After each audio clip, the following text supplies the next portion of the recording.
Vamos a un contexto en el que el año que viene va a estar las cosas más difíciles todavía y que no podemos descartar un contexto de estanflación o de situación de estancamiento y repunte de inflación. Tenemos que pensar muy bien cómo vamos a vencer, uno, a esta pobreza que nos están induciendo a través de la pérdida de poder adquisitivo, y dos, en un entorno en el que nos podemos proteger con activos, pero tenemos que ser muy cautelosos en qué activos comprar. Uno tiene que pensar que hacia donde nos vamos es hacia la represión financiera. Esto es inflación por encima de los tipos de interés. Al final, comprar en múltiplos máximos sobre beneficios en pico de ciclo tiene un doble riesgo. El inversor lo que hace es, bueno, están las cosas a un múltiplo más caro, pero es que ¿qué me queda? Lo dice Gustavo, ¿qué te queda? ¿Dónde proteges tu dinero? Si no es en Bitcoin, en oro y en activos financieros, si el dinero estamos perdiendo un poder adquisitivo a un ritmo galopante. Cuando estás cotizando a múltiplos muy elevados, a 35 veces CAPE, eso es una TIR del 3. Cuando tienes una TIR del 3, la inflación se te sube por encima claramente del 3, el impacto en términos de valoración es muy fuerte. Hay muchos inversores que realmente están pensando que el escenario en el que estamos es un disparate, ¿no? ¿Cuándo se va a producir el ajuste? Pues no sabemos, pero que se va a producir es seguro, ¿no? Claro, es lo que dices, el ajuste tiene que haber, pero el tema es que mientras no haya ajuste, si te quedas fuera, la música suena y tú te quedas con cara de pánfilo viendo cómo todo sube, ¿no? Eso de que la Fed es del todo independiente, no me lo creo. Fue creada por el Congreso y no me extrañaría en la próxima década ver que se carguen a la Reserva Federal. No me extrañaría que directamente pase a ser función todo del Congreso y del Tesoro la financiación del gobierno. Al final los inversores tenemos que jugar con eso y saber que la Fed va a dictarse a lo que diga el mercado. Si quieres jugar a tu tesis de valoraciones, no, es que la inteligencia artificial es el futuro y por eso invierto en Nvidia, mejor dedícate a las chapas, porque esa tesis es, perdóname la expresión, es una mierda. Howard Marks decía una frase que las burbujas se dan cuando lo atractivo se hace atractivo a cualquier precio. El debate aquí es si estamos en una fase incipiente y que esto se va a volver todavía más loco o estamos al final.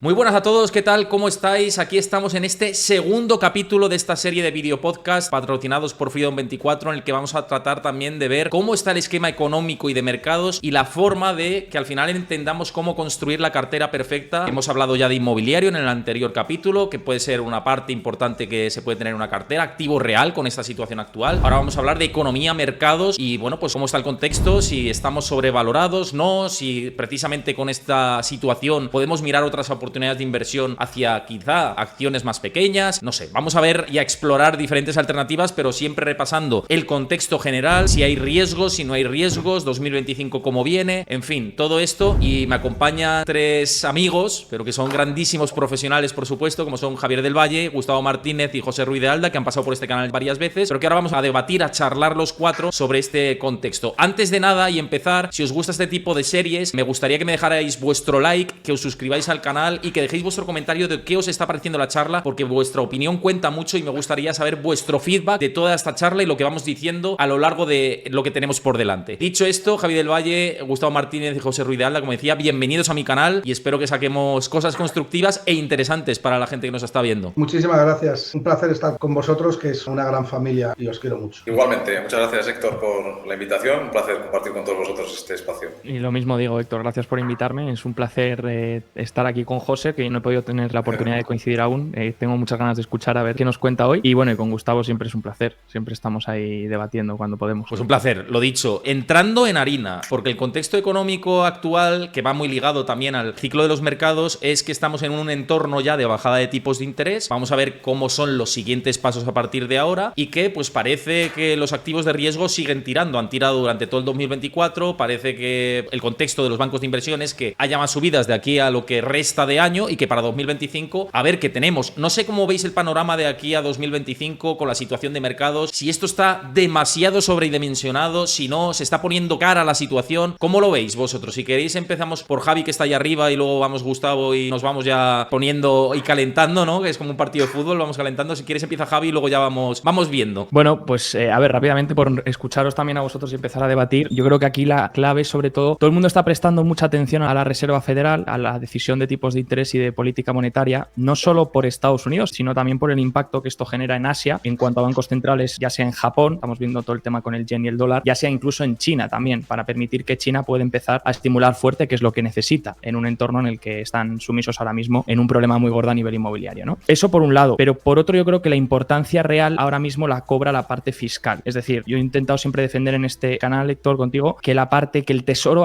cobra especial relevancia a partir de aquí, más que el Banco Central, más que la Reserva Federal, por una simple cuestión de déficit. Es decir, lo que hemos visto en los últimos años es un déficit que ronda el 5 o 6% sobre el PIB que está teniendo Estados Unidos. Es un déficit que cada vez es mayor, que ya vimos el despegue cuando la pandemia, pero que ese déficit no se ha logrado reducir, sino que se mantiene más elevado. Y si ambos candidatos a la presidencia tienen muchas diferencias en cuanto a políticas, sobre todo política de inmigración, que también es una parte muy importante que he ido comentando en tu canal porque interfiere en la oferta laboral e interfiere también en la vivienda, pero no solo por parte de política de inmigración, sino sobre todo, si los dos tienen algo en común, es la parte del déficit. Es decir, tanto republicanos como demócratas quieren mantener el déficit alto. Lo que pasa que unos lo van a hacer de una forma y otros lo van a hacer de otra, ¿no? Entonces, por eso creo que cobra a partir de aquí especial relevancia el tema del déficit, cómo se va a llevar a cabo, sobre todo qué impacto va a tener en el dólar. Un dólar débil, que es lo que hemos visto en las últimas semanas a medida que se anuncian esos recortes, favorece la liquidez, favorece que haya más liquidez en los préstamos repos, préstamos privados y demás. Pero tampoco nos interesa un dólar tan débil en el sentido de que la mayoría de inversores hoy en día de la bolsa estadounidense son inversores extranjeros. Entonces creo que a partir de aquí, tanto parte fiscal como dólar cobran especial importancia, sobre todo porque si el dólar se sigue debilitando, entonces inversores extranjeros ya no van a considerar solo su impacto en cuanto a rentabilidad del activo, sino que van a decir, oye,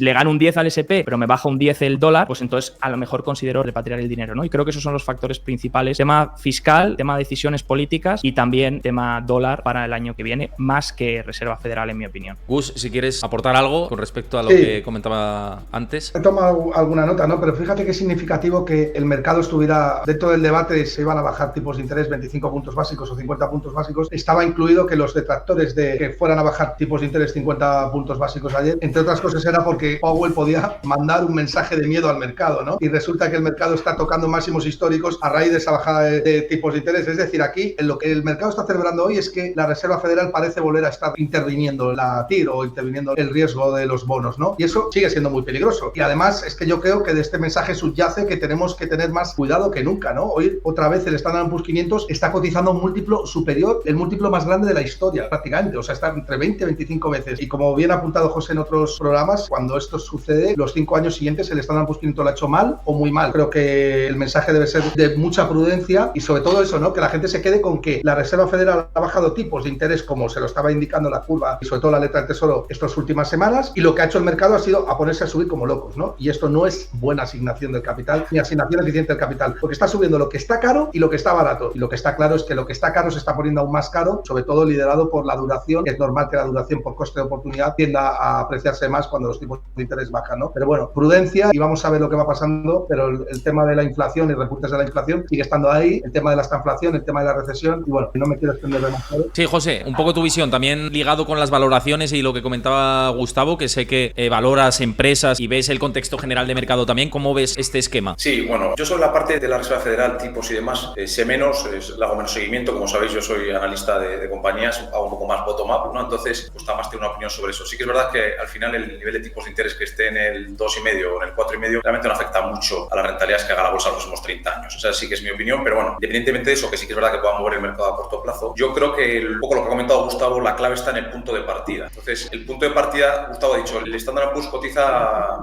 25 veces beneficios, creo que indudablemente es un múltiplo alto, pero cuando analizamos el múltiplo del mercado no solo hay que mirar el múltiplo, que es una de las partes importantes, sino hay que mirar la otra parte, que son los beneficios, ¿no? Entonces, no solo estamos en un múltiplo históricamente alto en términos relativos, sino que estamos en un momento en el que los beneficios empresariales, los márgenes de beneficio están en máximos de varias décadas, ¿no? Entonces, yo siempre digo, ya lo comenté en el otro vídeo, en este sentido no soy muy innovador porque no ha cambiado mucho la situación, pero al final comprar en múltiplos máximos sobre beneficios en pico de ciclo tiene un doble riesgo, ¿no? Hay un riesgo al cuadrado, en mi opinión, y eso se ve mucho cuando utilizamos un múltiplo que se llama el PER de Shiller o el CAPE, el Cyclically Adjusted P/E Ratio, que es como el múltiplo PER ajustado por los márgenes medios de ciclo de las compañías, y cuando miramos ese múltiplo nos sale que el Standard & Poor's está por encima de 36 veces, creo, ahora mismo. Bueno, como contexto, simplemente explicar que los últimos 120, 130 años, solo durante 36 meses ha estado por encima, ¿vale? Que fue en el año entre el 98 y el 2001 y en algún momento en unos meses del año 2021, ¿no? Entonces, bueno, personalmente creo que el punto de partida es fundamental para, como ha dicho Gustavo, hay estadísticas que dicen que funciona, qué momento entres en el mercado, pues tienes mucho más riesgo de no tener rentabilidad, ¿no? Y en mi opinión, el momento actual es muy arriesgado. Y no solo por el múltiplo, sino porque estamos en márgenes pico de ciclo, ¿no? Sobre todo en Estados Unidos. Por añadir por mi parte, con respecto al momento actual, coincido bastante con vosotros. Yo creo que estamos muy alineados en tesis a la hora de invertir y, bueno, entender el mercado y el comportamiento y ligado esto con la economía. Sí que creo que estamos en un contexto en el que tenemos que estar invertidos siempre. Ayer o estos últimos días lo estaba hablando con Gustavo, tanto tanto en mi canal como por privado, diciendo, oye, es que vamos a una situación en la que los gobiernos les va a interesar generar inflación, con esa generación de inflación vía emisión de deuda, o nos movemos como ciudadanos o estamos completamente perdidos. Y esto va pues porque creo que es muy importante desde el punto de vista de la educación financiera hacer que la gente consiga tener ese hábito del ahorro y de invertir siempre. Da igual el contexto de mercado, invertir siempre, otra cosa, sabiendo en qué activos se puede invertir. Y esto lo digo también porque hay algunas soluciones, como por ejemplo las de Javier precisamente, que vamos a un contexto en el que los gobiernos van a querer seguir instalados en la dominancia fiscal, pese a que los bancos centrales seguramente van a intentar que esto no perdure mucho en el tiempo para que no se recaliente otra vez la inflación. Yo creo que vamos a un contexto, y ahora vamos también a fijarnos en cómo está la situación de mercados, que ya hemos dado pinceladas, pero abro el melón. Vamos a un contexto en el que el año que viene va a estar las cosas más difíciles todavía y que no podemos descartar un contexto de estanflación o de situación de estancamiento y repunte de inflación o crecimientos anémicos. No sé vosotros cómo lo veis esto y cómo construir las carteras en un entorno en el que yo creo que vamos a tener más incertidumbre incluso que en 2024. No sé vosotros cómo lo veis. Pues yo, si me permites,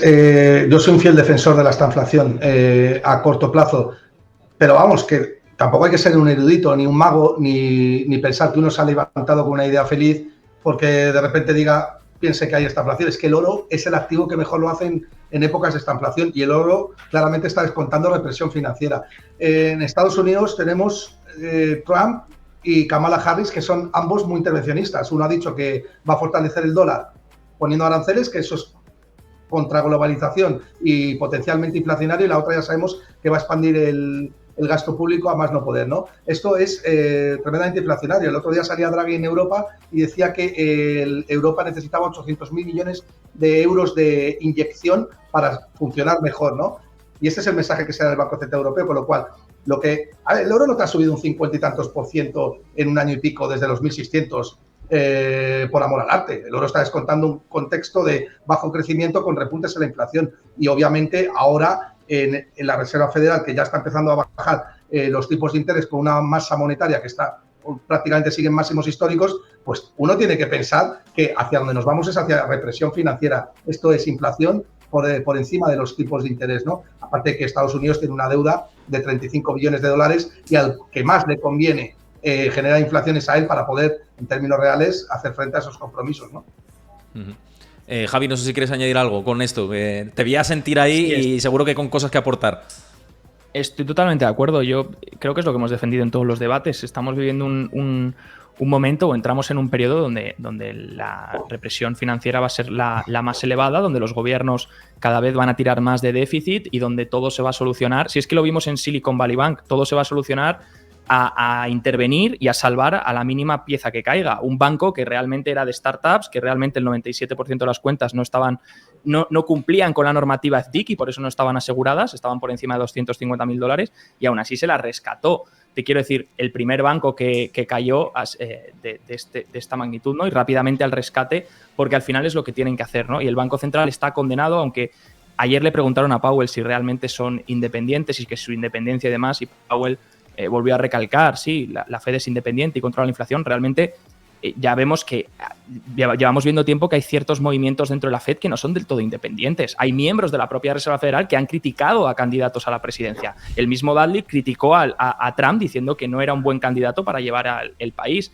Y luego no podemos olvidar que dentro de la Fed hay gente que dona al Partido Demócrata. Entonces, eso de que la Fed es del todo independiente, no me lo creo. Fue creada por el Congreso y no me extrañaría en la próxima década ver que se carguen a la Reserva Federal. No me extrañaría que directamente pase a ser función todo del Congreso y del Tesoro la financiación del gobierno.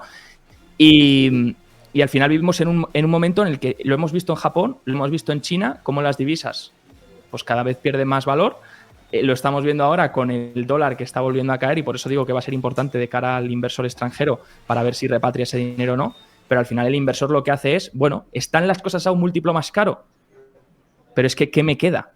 ¿No? Lo dice Gustavo, ¿qué te queda? ¿Dónde proteges tu dinero? Si no es en Bitcoin, en oro y en activos financieros, si el dinero estamos perdiendo un poder adquisitivo a un ritmo galopante, ¿no? Entonces yo hay veces que me planteo y digo, ¿estoy comprando más caro? Sí, estoy comprando carísimo ahora mismo. Y más aún si Kamala sube los impuestos al 28%, decía José, el múltiplo está en 25 veces. Hagamos el ajuste de a cuánto está el múltiplo PER si descontamos ese 5% de PS en el S&P 500.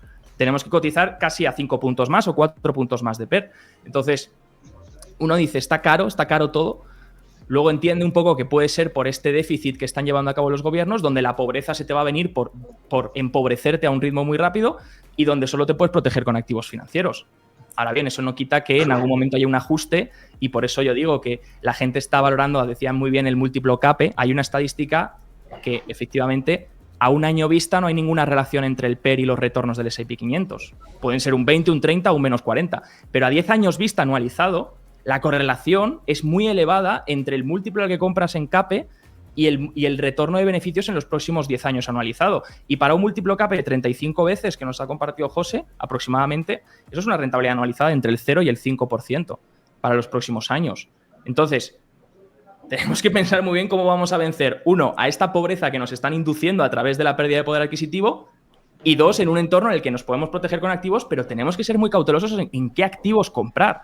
Y aquí por eso el otro día yo decía, calidad, buscar calidad, no solamente nos dejemos guiar por el mensaje típico de indexados, por lo que lo han hecho. Está bien indexarse, pero te puedes indexar también a índices que estén a mejor precio o tengan mejor calidad, también en mi opinión. José, con respecto a todo esto, que seguro que tienes... Ahora vamos con Gustavo, también yo quiero aportar, yo creo que queremos aportar todos, que ha abierto Javi muchos frentes interesantes. José, con respecto a esto de las valoraciones que decía también Javi, de buscar calidad, de la indexación, un poco tu visión de todo lo que estamos hablando ahora.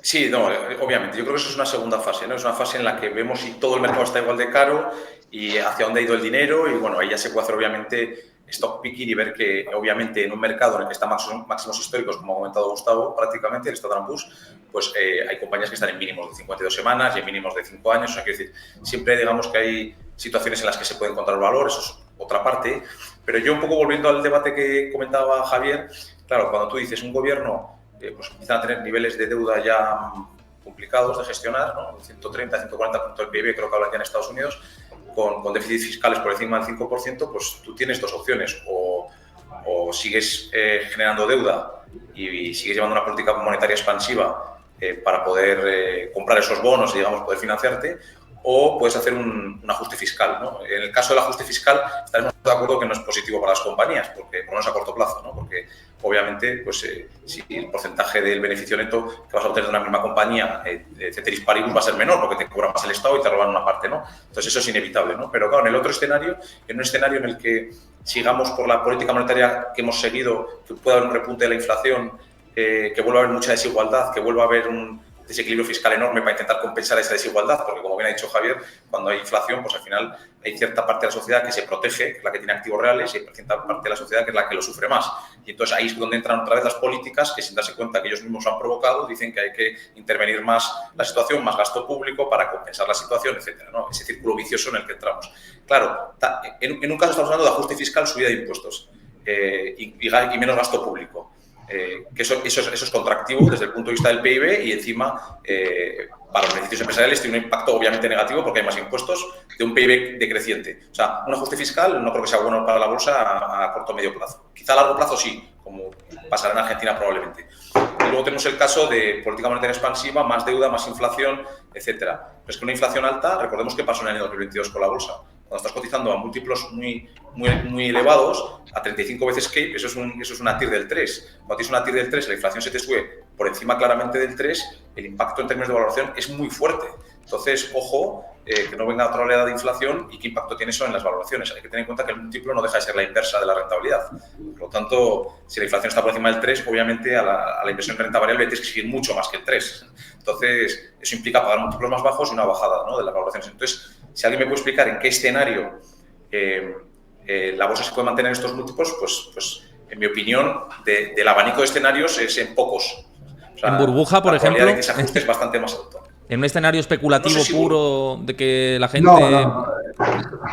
O no, no sé, la única opción que hay es que el inversor que está comprando al 3,5% nominal, que no real, porque es que real está comprando a un CAPE negativo. Es decir, estamos hablando de que en términos reales la inflación si te paga el Standard & Poor's 500 está 35 veces beneficios, tú estás recibiendo un retorno relativo negativo. Sin embargo, lo que estás descontando es que el beneficio empresarial, que es se va a duplicar o va a incrementarse bastante, que es la respuesta que demanda José, ¿no? Dice que alguien me explique cómo es esto. La única explicación que tiene es que los beneficios empresariales se disparen en un contexto de potencial repuntes de la inflación y donde el crecimiento se ha visto que en Estados Unidos es máxime con deuda y además, como bien ha apuntado José más de una vez, donde los beneficios empresariales están en picos del ciclo económico con unos múltiplos exageradamente expandidos, ¿no? O sea, todo esto, señores, lo está recogiendo el oro desde hace tiempo ya. O sea, no es algo que digas, bueno, a lo mejor es que yo estoy deliberando sobre esto y me acabo de dar cuenta, ¿no? Es que hay muchos inversores que realmente están pensando que el escenario en el que estamos es un disparate, ¿no? ¿Cuándo se va a producir el ajuste? Pues no sabemos, pero que se va a producir es seguro, ¿no? Precisamente, Gus, ya que sacas esto, porque varias veces conversando conmigo hemos hablado de que parte del contexto, obviamente cada momento histórico es diferente, pero parte del contexto te recordaba a 1999 o 1998, ¿no? De un furor por un segmento concreto del mercado en el que luego explota todo. Claro, es lo que dices, el ajuste tiene que haber, pero el tema es que mientras no haya ajuste, si te quedas fuera, la música suena y tú te quedas con cara de pánfilo viendo cómo todo sube, ¿no?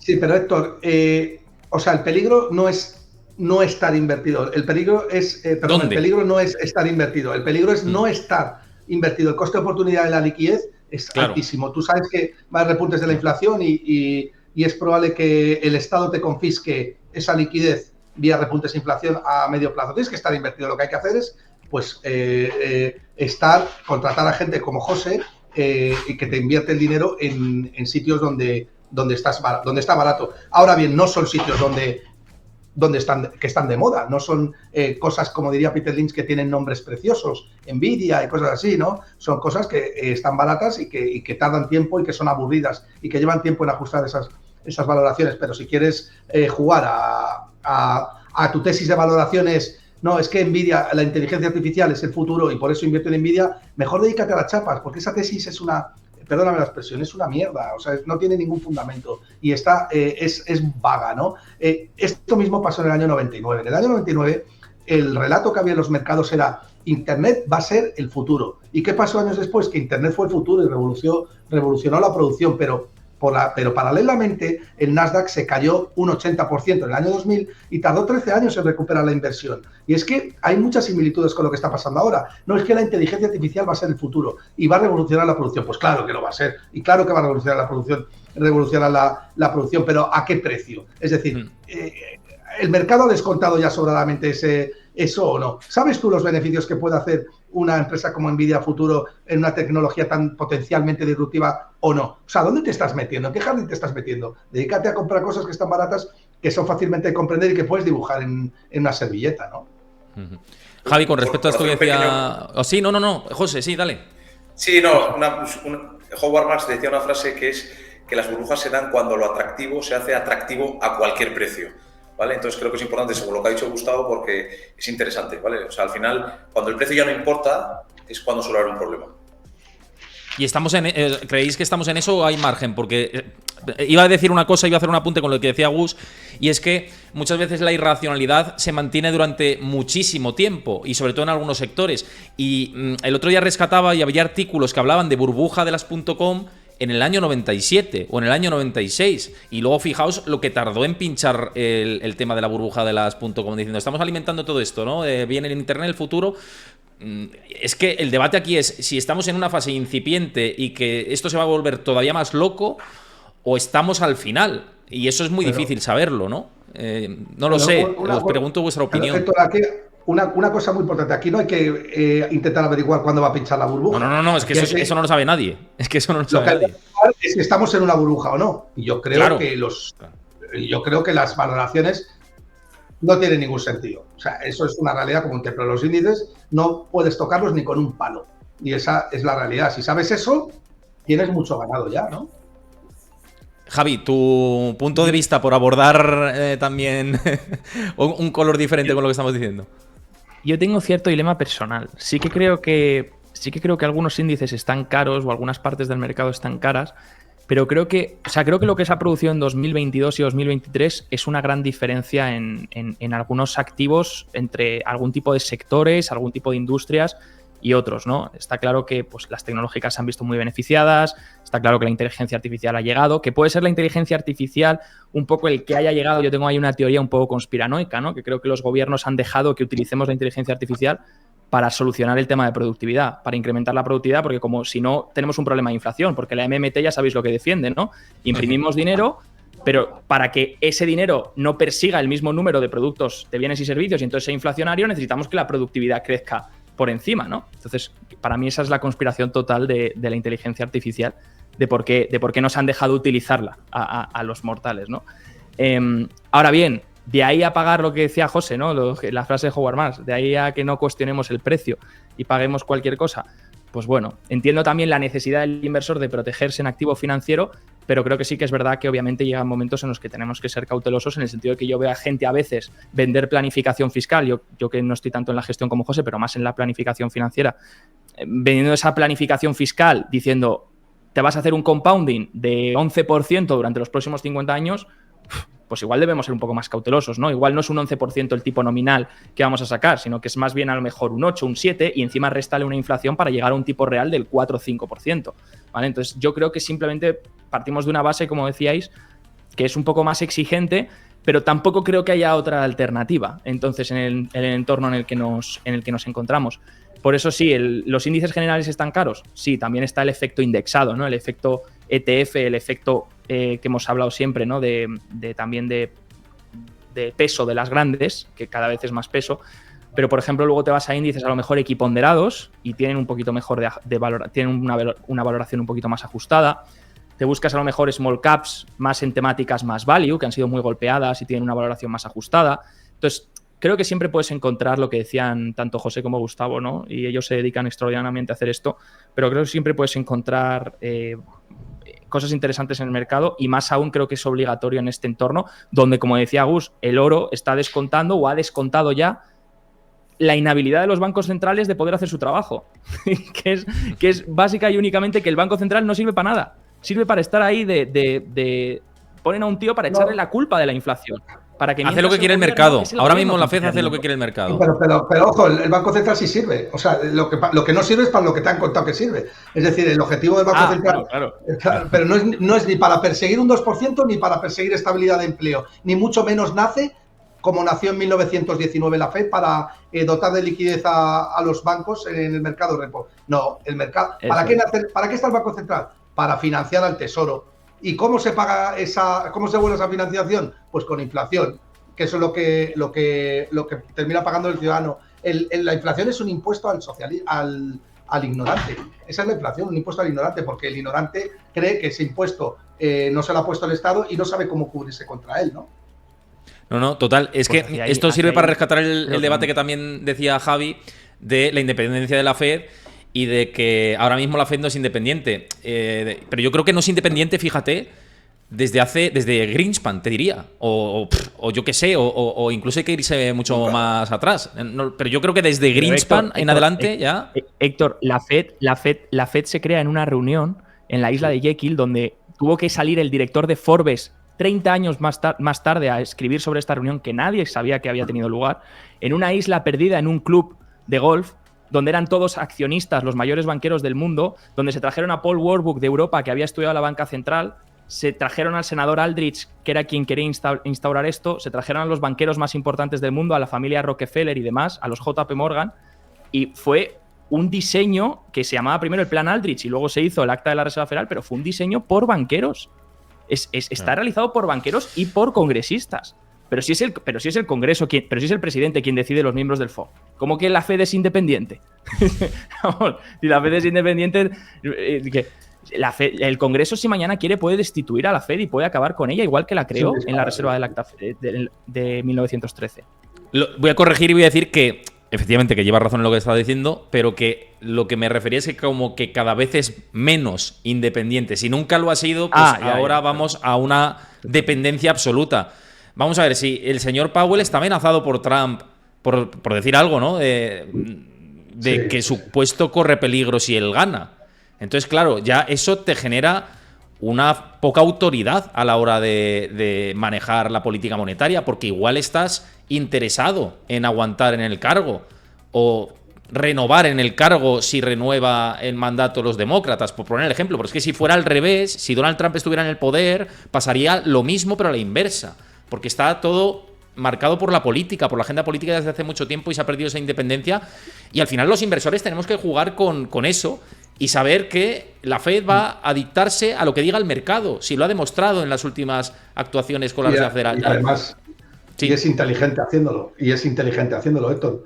¿Para qué va a hacer? Mira, Powell y los 19 monigotes que deciden en el FOMC sobre los tipos de interés, que son 7 de la Fed, de Washington, y los otros 12 que son los presidentes de los bancos regionales, ¿quiénes son esas personas para hacer un research mejor que el que te está haciendo el oferente de la tasa libre de riesgo a 3 meses, que es la letra del Tesoro?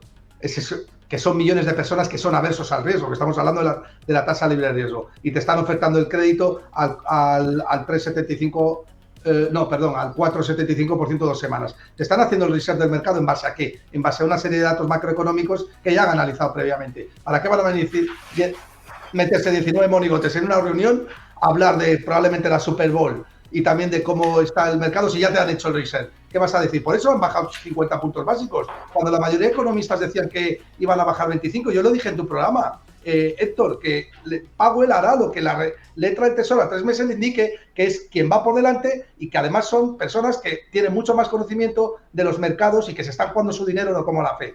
Así que esa es la realidad, ¿no? Y por eso han bajado 50 puntos básicos. Y si ahora dice Powell que va a seguir bajando los tipos de interés, pero la la letra del Tesoro empieza a cotizar al 4,20%, coge Powell y se la envaina. Y dice, no, ya no bajo los tipos de interés. ¿Por qué? Porque ya está el mercado en el que le está dictando lo que tiene que hacer, y Powell inteligentemente se pliega a la decisión del mercado. ¿Para qué iba a ir en contra? Si ellos ya han hecho el research. José, no sé si quieres añadir algo de todo esto que estamos comentando, que al final estamos acaparando pantalla. No, yo tenía un par de cosas que comentar sobre lo que estaba comentando Javier antes de entrar un poco en lo de la Fed y la independencia, ¿no? Cuando hemos hablado de valoraciones, ¿no? Por aterrizarlo un poquito más, poner algún ejemplo, ¿no? De situaciones que son llamativas, ¿no? Creo que en su momento, en el último vídeo que grabamos, ya lo comentamos. Por ejemplo, en el caso de Apple, ¿no? Que es la empresa más grande del mundo, bueno, entre Apple y Microsoft, creo que está, pues voy a poner los dos ejemplos, ¿no? Apple ha estado cotizando en los últimos 15 años en múltiplos de, creo que mínimos de 8 o 9 veces beneficios, y ahora está en múltiplos de por encima de 30, 35, 33, 35 veces, ¿no?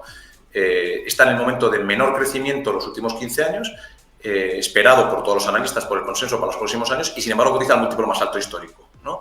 Y además, estaréis de acuerdo conmigo que cuando una compañía con mucho crecimiento suele merecer un múltiplo más alto. Estamos de acuerdo en eso, ¿no? Pero la propia Apple desmiente esa probabilidad porque te dice que está destinando 100.000 millones a recompra de acciones, con lo cual te está diciendo que tampoco tiene muchas alternativas donde reinvertir su propio dinero, por lo menos en crecimiento orgánico, ¿no?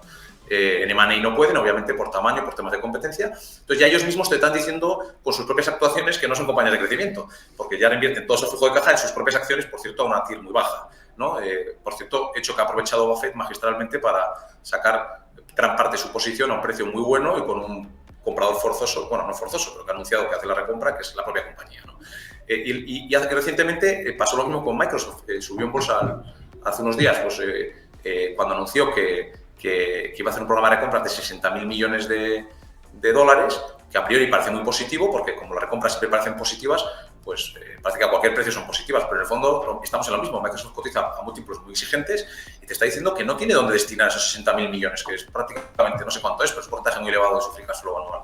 Por lo tanto, todas cotizan a múltiplos muy altos, como si fueran compañías de altísimo crecimiento, y encima ellas mismas con su comportamiento te están diciendo que no tienen esas alternativas de crecimiento, a pesar de que están invirtiendo decenas de miles de millones en inteligencia artificial, o sea, lo que es en capacidad de computación, en centros de datos, que todavía no se sabe qué retorno van a obtener sobre esas inversiones, que eso habrá que verlo, ¿no? Entonces, sinceramente, creo que las mismas compañías te están diciendo que ya no son compañías de tanto crecimiento en este entorno y, sin embargo, el mercado las valora más altas que nunca, ¿no? Entonces, hay señales que en mi opinión, son innegables. O sea, quiero decir, o sea, cuanto menos sea el crecimiento, o por lo menos eran leyes innegables, cuanto menos sea el crecimiento del beneficio de una compañía, menos múltiplo merece, obviamente.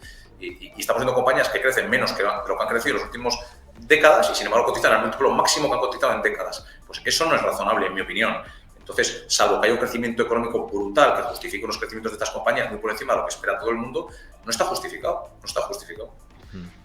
Como estamos en este video podcast, en esta serie, también tratando de buscar la cartera perfecta en este entorno y con diferentes charlas y diferentes enfoques, quería plantearos, hemos dado algunas pinceladas de cómo vemos el contexto general y ahora lo está diciendo también José, cómo construimos la cartera pensando en 2025, teniendo en cuenta todas las dificultades de las que estamos hablando, un entorno que puede ser estanflacionario o recesivo, incluso en el peor de los casos, una situación en la que pues los bancos centrales seguramente vayan rescatando cosas, que vaya habiendo riesgos incluso geopolíticos que aparezcan, en fin, es un entorno que va a costar navegar, pero que hay que estar dentro del barco. Entonces, ¿cómo para vosotros construimos esa cartera perfecta? ¿Cómo la diseñamos según clases de activos? Porque ahora parece que otra vez se está empezando a hablar de que las duraciones más largas de los bonos pueden empezar a tirar más hacia arriba. También algunos sectores penalizados, hablabais antes de small caps. ¿Cómo asignaríais vosotros la cartera, en definitiva?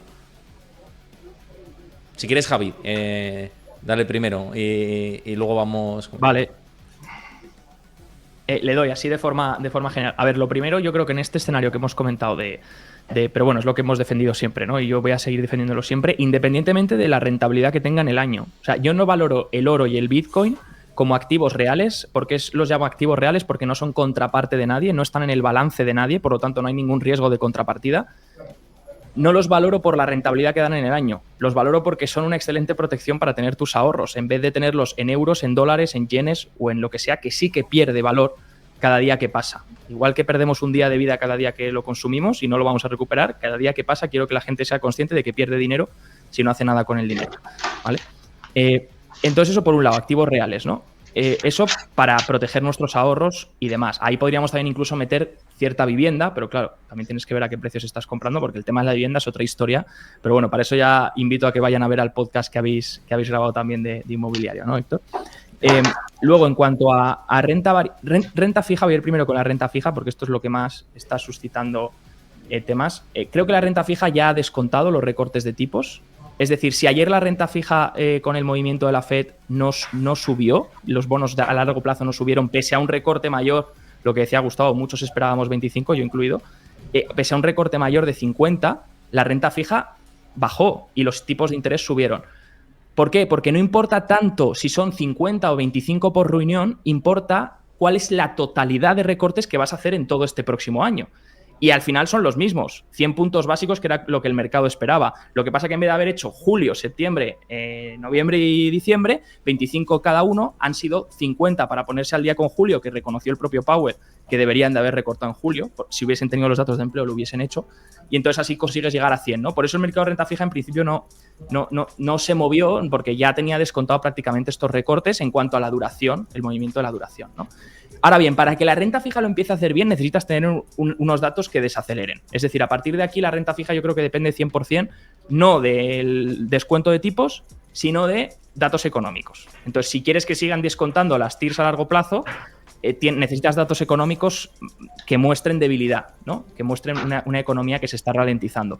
Y ahí entonces la renta fija sí que te va a cubrir. Ahora bien, yo recomiendo siempre la renta fija si crees que viene una recesión, la duración te va a cubrir, pero recomiendo siempre que la duración de la renta fija, que no es lo mismo que el vencimiento, la duración que te la dan los fondos y los ETFs, sea igual a tu plazo de inversión, ¿vale? Si vas a estar 5 años, pues duración 5. Si vas a estar 6, duración 6. Pero ojo, cuidado con irte a duraciones de 30, si es para un movimiento táctico con stop loss y con gestión del riesgo perfecto. Pero ojo con irte a duraciones de 30 pensando que porque la Fed sigue recortando tipos, el mercado, la renta fija va a tirar, porque como viniese un escenario de esta inflación, que nos ha dicho Gustavo, o la inflación volviese a repuntar, estas TIRs van a poder repuntar en el largo plazo, porque van a descontar unas expectativas de inflación mayores. Ahora las tiene ancladas la Fed, pero si se desanclasen, pues tienes ese riesgo, ¿vale? Simplemente que la gente lo sepa, porque lo veo como vendiéndolo sin riesgo, con riesgo cero, y no es verdad. La renta fija tiene un riesgo muy elevado, incluso más a veces que la renta variable. Y luego en renta variable priorizaría equiponderados. ¿Por qué? Porque nos quitamos el problema que ha dicho José, de que no todas las techs, yo llevo alguna tecnológica que creo que está a mejor valoración, pero grande, pero sí que es verdad que te puedes quitar mucha valoración cara si a lo mejor te vas ya a unos índices más equiponderados. Podríamos buscar también a nivel internacional, aunque el tiempo no ha sido proveedor de esa rentabilidad, porque internacionalmente las acciones lo han hecho mucho peor. Pero si el dólar siguiese debilitándose, planteo esta posible tesis que a lo mejor en los próximos años pudiésemos ver otra vez a lo mejor una mejora en otras regiones, ¿no? Un mejor comportamiento en otras zonas geográficas. Quién sabe, es que el mundo en general no es que digas Estados Unidos está mal y el resto está bien, es que el resto está igual de peor, ¿no?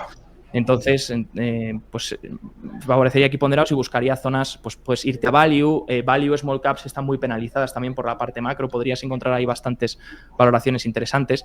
Y luego tendría empresas con poder, aunque hay que intentar encontrar una valoración barata, pero poder de fijación de costes en el sentido si volviésemos a ver un repunte inflacionario, ¿no? Las empresas que van a aguantar mejor son las que puedan trasladar esos costes a sus clientes y mantener los márgenes. Las que no puedan hacer eso, y eso se puede estudiar muy bien con lo que ha pasado en 2022. ¿Qué empresas lo hicieron bien cuando la inflación subió y aguantaron mejor que otras que lo hicieron mal y vieron perjudicados sus márgenes, ¿no?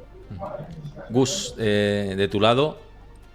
Bueno, yo creo que ha sido bastante completo, Javier. Que sepáis que esto que estás preguntando, Héctor, es un análisis top-down, todo lo contrario de lo que hace José, que sería bottom-up, y realmente sí. José defenderá siempre que no hay que fijarse en absoluto en la macroeconomía porque esta es impredecible y a mí me encantará debatir con José sobre esto porque yo sí que pienso que tienes que tener una visión global de la macro. Yo creo que el escenario, bueno, suscribo lo que dice Javier, aquellos inversores que quieran hacer renta fija hagan coincidir los vencimientos con la duración porque así lo que hacen es evitar tomar riesgo en la curva, ¿no? Y esto es más bien para gente que sea profesional. Yo creo que si quieres ir a renta fija lo que tienes que hacer es ir a corta duración lo máximo posible, aprovechando ese ajuste mayor que puede haber en los tipos de interés y, por tanto, precio al alza en la parte corta de la curva, en detrimento de lo que piensa, lo que te dice la teoría, de que bajadas de tipos de interés favorecen a la duración, pero yo creo que puede ser mucho más, hay una convexidad mucho más a favor del tramo corto debido precisamente a que el tramo largo está bastante más ajustado y ha habido repuntes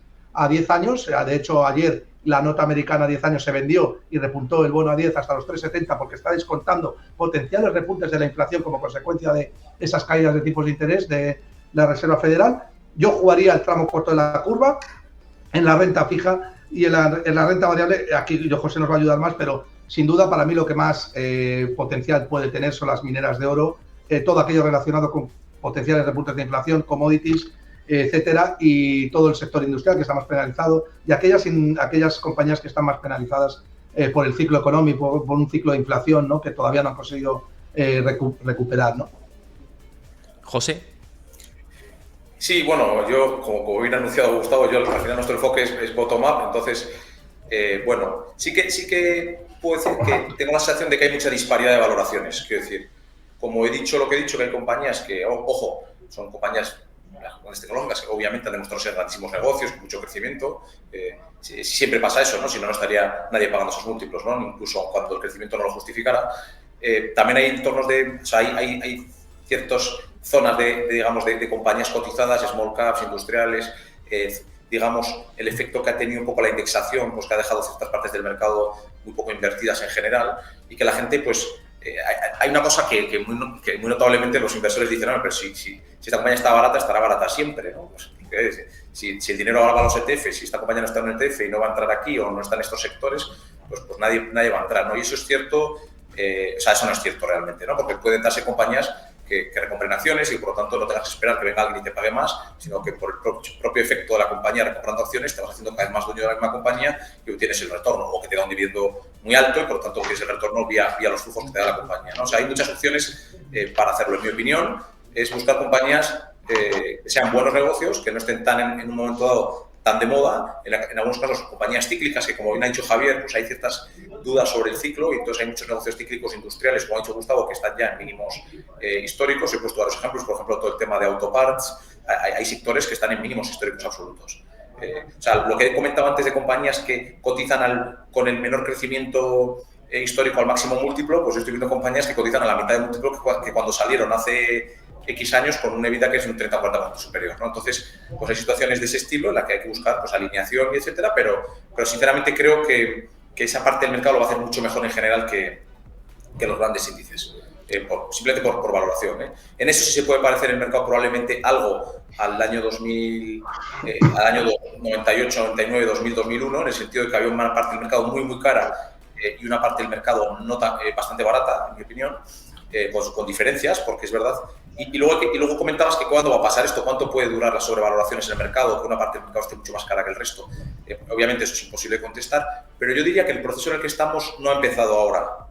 El proceso en el que estamos empezó en 2021, en el cual hubo una absoluta momento de enajenación mental absoluta, o sea, que decir que cualquier cosa, crecimiento que saliera a cotizar, pues creo que puse el ejemplo aquí de Rivian, ¿no? Un fabricante de coches eléctricos que había sacado 900 camionetas al mercado y valía más que BMW y Mercedes juntas, ¿no? Valía 150.000 millones de euros y ha caído un 90. O sea, hay muchas compañías, modelos de negocio nuevos, pequeñas compañías de crecimiento tecnológicas que estaban de moda, que se han pegado una torta del 90%, lo que pasa es que los índices no lo reflejan porque las grandes compañías, los winners, las que generan beneficio, lo que llaman las 7 magníficas y compañías como Costco, como Ferrari, se ponen muchos ejemplos. O sea, lo que se considera calidad, que lo de calidad es muy peligroso, porque no es tan fácil de definir. He visto muchas empresas de grandísima calidad quebrar en los últimos años. Entonces, todo eso está muy valorado. Sin embargo, hay una parte del mercado, en mi opinión, en el 21 hubo un ajuste ya muy fuerte de muchas cosas pequeñas que tenían expectativas ridículas y se ajustó, y en mi opinión ahora era una burbuja mucho más clara en el sentido de que cualquier cosa que tuviera un buen nombre y sonara bien, ¿no? Al estilo de Supermicrocomputer, ¿no? Esta compañía, pues todo sonaba, pues en general todo eso lo hizo muy bien y luego todo eso se ha desinflado en base a las realidades de sus negocios y ahora la situación es un pelín más difícil en el sentido de que son grandísimas compañías y me recuerda más un poco a los Nifty 50, o sea, un momento en el que las mejores compañías cotizan demasiado caras, o sea, nadie discute que son grandes compañías, no estamos en el año 2001 en el sentido de que ahí había muchísimas compañías que no eran negocio, que valían miles de millones, pero aún así sigue habiendo un problema, ¿no? Lo que pasa es que es más incómodo desde el punto de vista mío, ¿no? Porque es mucho más cómodo cuando ves compañías que no generan flujo de caja y valen cientos de miles de millones y dices, esto no puede ser, esto es absolutamente ridículo, esto se va a corregir sí o sí rápido, ¿no? Cuando es una compañía de mucha calidad y cotiza un múltiplo muy exigente, pues puede corregir muy rápido o puede que se esté plana 6 años, ¿no? Y entonces el múltiplo se ajuste, ¿no? Que también puede pasar, ¿no? Entonces, por ejemplo, con la inversión en corto y todo eso, pues hay que tener cuidado con esas situaciones, ¿no? Pero, sinceramente, creo que sí, que hay un entorno. O sea, yo tengo muchísimas compañías en mi cartera que están en mínimos de 52 semanas.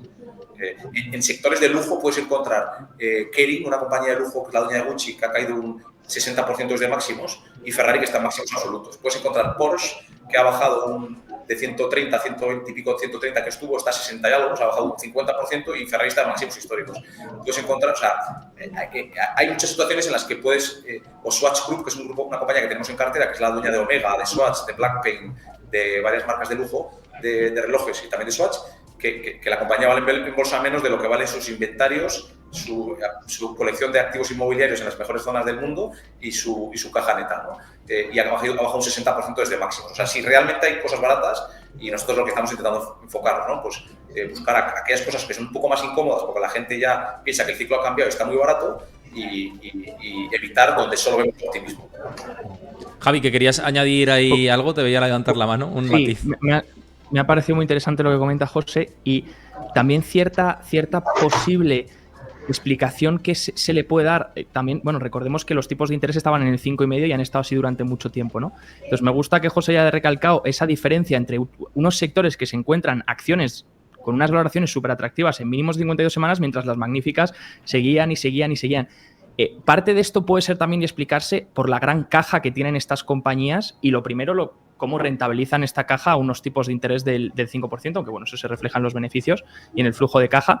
Pero luego, por otra, también yo creo que ha sido como una especie de movimiento de un poco refugio, en el sentido de que la gente se ha refugiado en estas compañías en un entorno de alta inflación o incluso de tipos de interés más elevados. Y estuvo habiendo un año donde la correlación era clara entre, a medida que la TIR del 10 años o el interés del 10 años subía, el mercado rotaba claramente de todo lo que era pequeño y mediano y rotaba a megacaps y a magníficas, y compraba megacaps y magníficas. Y ahora, la que los tipos de interés han empezado a aflojar a lo largo de la curva y la Fed está bajando tipos, yo creo que eso también va a beneficiar a la amplitud, a la participación de mercado y hacer que también los flujos vuelvan un poco a este tipo de empresas, ya viendo desde el punto de vista más macro y de correlaciones, más que solo valoración.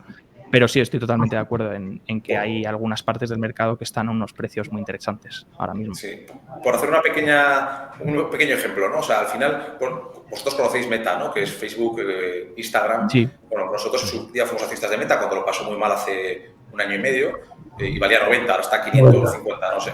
Entonces, Meta eminentemente, o sea, principalmente es una compañía publicitaria, ¿no? Al final es un formato publicitario con miles de suscriptores, o sea, o de usuarios, y además una publicidad muy efectiva porque está targetizada, etcétera, y se ha demostrado que tiene unas redes sociales como esta, que son máquinas de hacer dinero, ¿no? Pero al final, ¿qué se publicita, por ejemplo, en Instagram?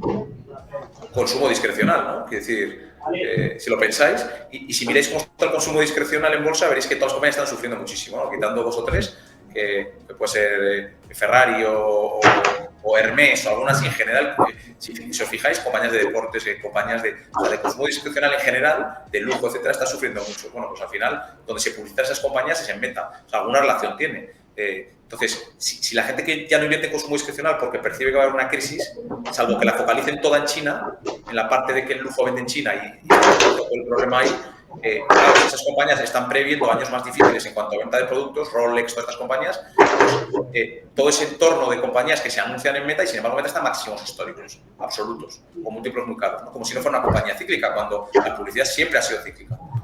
Cualquier formato publicitario prioritario lo analizas a lo largo de la historia reciente, pues en los años 60-70 era la televisión y los periódicos. En el año 90-2000 era sobre todo la televisión.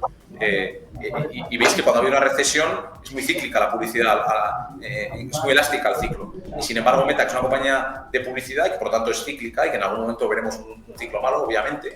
Lo que pasa es que como ha ido capturando mercado de otros formatos de publicidad offline, pues digamos que la ciclicidad no se ha visto porque siempre crece, ¿no?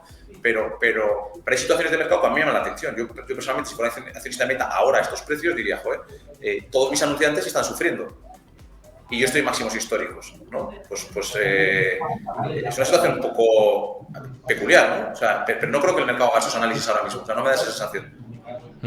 No, además, fíjate, hilando con lo que decías antes de la irracionalidad y lo que se puede durar y tal, y la diferencia de lo que estamos viviendo ahora con las .com y haciendo las comparaciones con los Nifty 50s, yo creo que estamos un poco en un contexto así, y me explico, porque por ejemplo en el año 98-99 ¿cuántas salidas a bolsa había? O cuántas, IPOs, ¿no? O PVs aquí haciendo la traducción.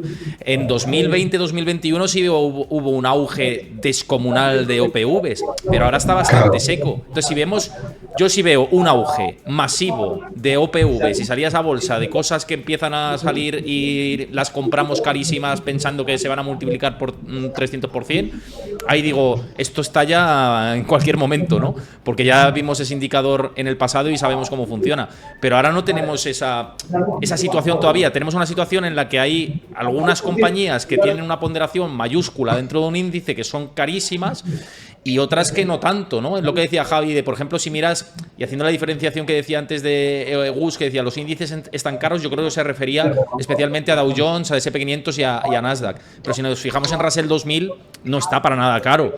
Ha estado muy penalizado, es verdad que ha ido recuperando, pero no está para nada caro. Por eso es verdad que Small Caps pues es diferente. Y con respecto a esto que dices de Meta, completamente. Yo creo que el mercado está centrándose en una narrativa y que va a ser como la narrativa ganadora de los próximos años, pero ya veremos. Claro, es que ese es el problema. Cuando compras expectativas, a poco que no se cumpla una expectativa, te viene el rejonazo. Si es que lo hemos visto en el pasado, ¿no? Yo creo que muchas veces el inversor o el operador, el gestor, no aprende, ¿no? de las enseñanzas que hemos visto en años anteriores. No sé vosotros qué pensáis de esta reflexión, pero yo creo que por eso me parece acertado lo de las Nifty 50s y que las .com igual sí que podemos ir a ese contexto, pero que todavía no estamos viendo, por ejemplo, cómo hay un despegue de la liquidez masiva, que salga cualquier cosa a cotizar, cualquier chatarra que no vende nada y que se compre carísimo, ¿no? Como pasó en 2020 con la pandemia, que ahí sí que vimos esa valoración extrema, ¿no? No sé qué pensáis. Bueno, yo creo que los mercados son un mecanismo muy eficiente de transmisión y de asignación del capital a largo plazo, y creo que en el corto plazo hay muchísimo dinero en los índices y en las tecnológicas que no debería de estar ahí. Y cuando digo que no debería estar ahí, me refiero a que no tiene un respaldo fundamental detrás que permita o que descubra que efectivamente ese proyecto es bueno para el ser humano a esos precios, ¿no? Al final lo que hay que entender es lo que es el tipo de interés, ¿no? Porque al final el tipo de interés es lo que determina si un proyecto es bueno o malo y si es atractivo o no, ¿no? Y la gente tiende a pensar, a no saber lo que es el tipo de interés o a pensar que el tipo de interés lo establecen los bancos centrales, y eso es falso, ¿no? Los tipos de interés son el precio del tiempo. ¿Y qué es el tiempo? El cambio, ¿no? O sea, el tipo de interés, si entendemos el tiempo como el cambio, el tipo de interés es la frecuencia en la cual los acontecimientos económicos se dan en una economía, y cuando los tipos de interés están cayendo, lo que significa es que no hay nuevas ideas, no hay nuevos proyectos que se pongan en marcha, ¿no? Como pueda estar sucediendo ahora, ¿no? Me refiero siempre al tipo de interés del mercado. El tipo de interés de los bancos centrales va por detrás siempre, ¿no? Entonces, yo creo que en un entorno en el cual los tipos de interés naturales están subiendo, es un entorno en el cual la gente tiene más ideas, demanda más liquidez, quiere poner en marcha proyectos nuevos, el ahorro es menor o el capital es menor y tiene que asignarse a esos proyectos que son más rentables y que vienen marcados por esa tasa de preferencia temporal. Yo creo que el entorno en el que estamos ahora es un entorno de completa distorsión del tipo de interés y de completa distorsión del spread de riesgo, ¿no? Y creo que hay que tener mucho cuidado porque vamos a ver bajadas de un 50 a un 60% en los años venideros seguro, en muchísimos activos y en algunos índices. Porque no puede sostenerse unas valoraciones tan exageradas, ¿no? Y el inversor tiene que estar preparado para eso y nosotros tenemos que contarle las cosas tal y como son, ¿no? Javi, un poco por añadir ya, para ir cerrando un poco el círculo de lo que estamos diciendo. Puede ser que acabemos viendo alguna bajada así, pero la intervendrán rápido, yo creo. viendo el mundo al que vamos, yo creo que todo va a ser intervención y también no podemos olvidar que ahora la gente, antes los ahorros, sí que es verdad que los que tenían suerte podían invertir y podían acceder a vehículos de inversión, los que tenían patrimonio. Hoy en día la mayoría, fondos soberanos y la mayoría de ciudadanos tiene todos sus ahorros en la bolsa. Por eso que no nos extrañe que a la mínima que la bolsa sufre también, en Japón el otro día caía la bolsa un 12%, doble dígito, y ya estaba el vicegobernador saliendo diciendo, no, si la bolsa cae, vamos a cortar un poco nuestras subidas de tipos y demás, ¿no? Entonces, no me extrañaría incluso ver cada vez más intervención en todo lo que es mercados financieros y demás, que eso no quita que la volatilidad pueda hacer que te palmes en un día una caída fuerte, ¿no? O en varios días, eso es inevitable.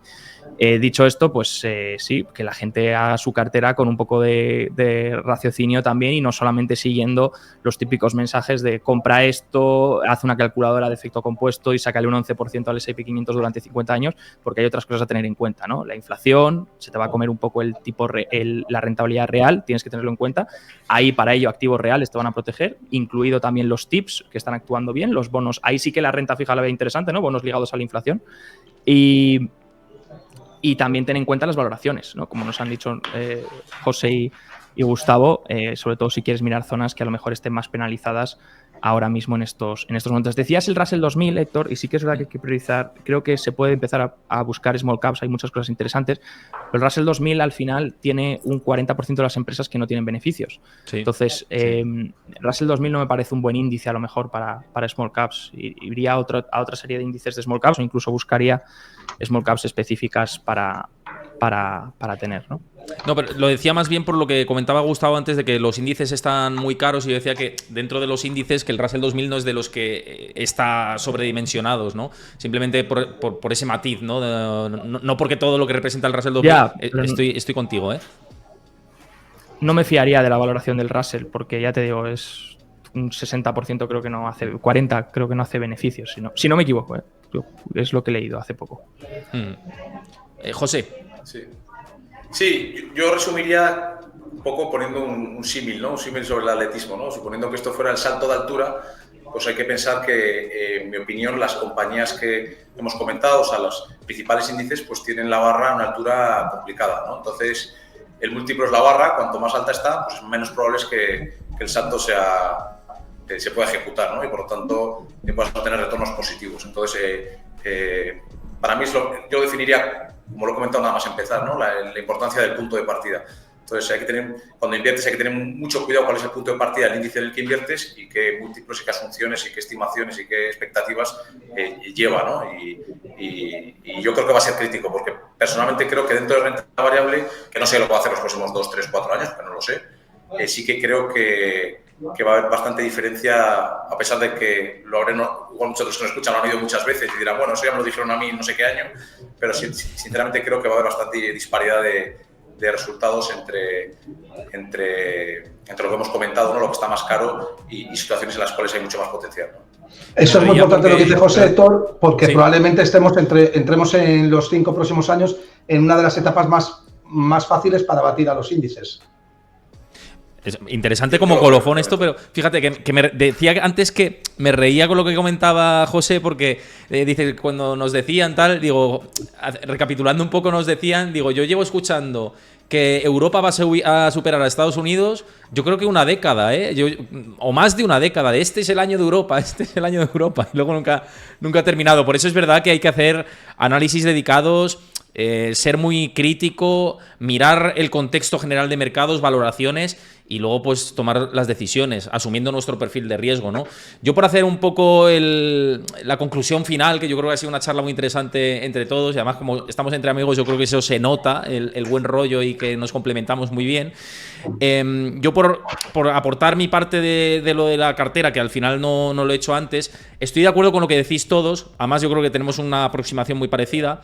Creo que estamos en un momento de seguir en activo real, sinceramente lo creo, por lo que decíamos antes de la inflación que puede volver a repuntar, o de que los gobiernos les interese seguir generando esta inflación para mantener pues todo el estado del bienestar tal y como lo tenemos, ¿no? O mal llamado estado del bienestar, cada vez peor, ¿no? Y entonces yo creo que el activo real nos va a proteger de todo esto. Activo real, pues obviamente inmobiliario entra dentro de esto, pero también oro, materias primas, lo comentaba antes Gustavo.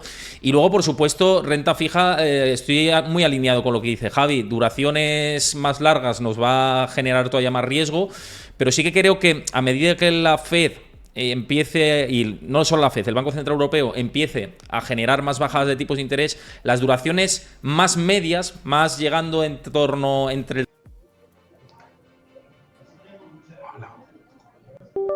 Se te ha ido el audio, creo, Héctor. Sí. De la chapa.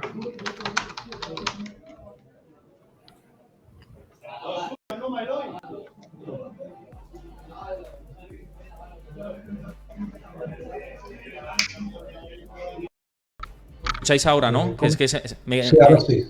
He hecho así con el cable, me ha pasado como a mi amigo Gustavo en la última vez que vine al canal, que hacía un gesto y la cámara se le acercaba, ¿no? Pues a mí muevo mucho las manos y me pasa que obviamente Héctor, me puedo cargar el no micro. vale que cuando vas a decir tu cartera para 2025 le des al mute, ¿eh? Eso Hace ¡pum! Se acabó, ¿no? Aquí lo veremos en el siguiente capítulo, ¿no? Estaría bien que terminara Bueno. así. No sé en qué parte no se me ha escuchado para seguir. Creo que en la renta fija, ¿no? Estaba hablando de la renta fija y lo que decía Javi, decía que estaba muy alineado con él en que en duraciones más cortas nos va a proteger más, que duraciones más largas todavía es bastante riesgo, pero es cierto que a partir de entre las duraciones mucho más cortas, de bonos a 2 años, a 10 años, eso sí que se puede ir jugando, ir viendo pues qué asignación metemos dentro de la cartera. Tácticamente sí me gustan los bonos a largo plazo, pero justamente lo que decía Javi, ¿no? Tácticamente se puede jugar